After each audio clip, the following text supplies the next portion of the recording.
Good morning and meron tayo ditong ah, dalawang pirasong makapuno. So naka-label po doon sa palengke na makapuno, so binili natin. But we don't know kung makapuno talaga ito. Pero let's try, gagawin natin makapuno candy. At nabili lang natin ito sa halagang 56 pesos itong dalawa na to dahil 60 ang isang kilo, so almost 1 kilo siya. So ayun, bubuksan na po natin and let's see kung makapuno nga siya.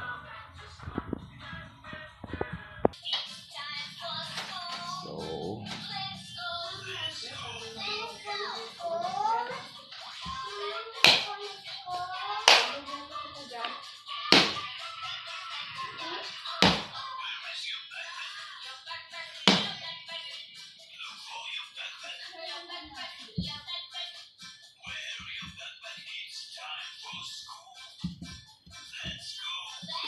ayun.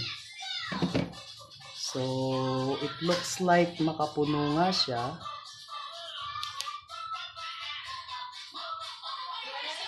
Ayun. Ito po mga katokjis.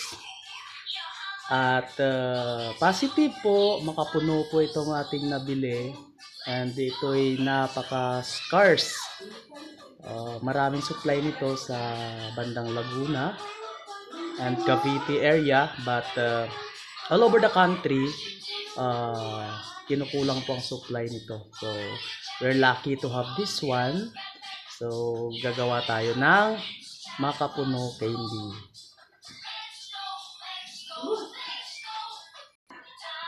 So, pag nagbubukas kasi nito, kung nakikita nyo itong tatlong mata na to, and then meron siyang guhit pa ganito at merong nag-cross.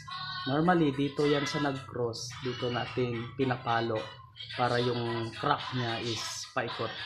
Kasi pag dito tayo pumalo, dito or dito, nababasag itong kanyang bao. So, hindi maganda ang pagkabukas. So, yun.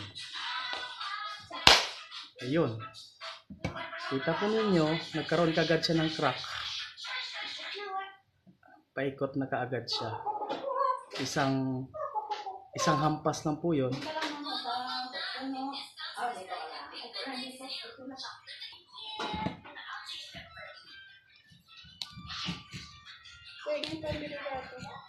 Yung sa bulsa. So ito, let's try to open this one. Yeah, it's positive. Makapuno din ito and yes, so we have two pairs or we have two pieces ng makapuno nuts.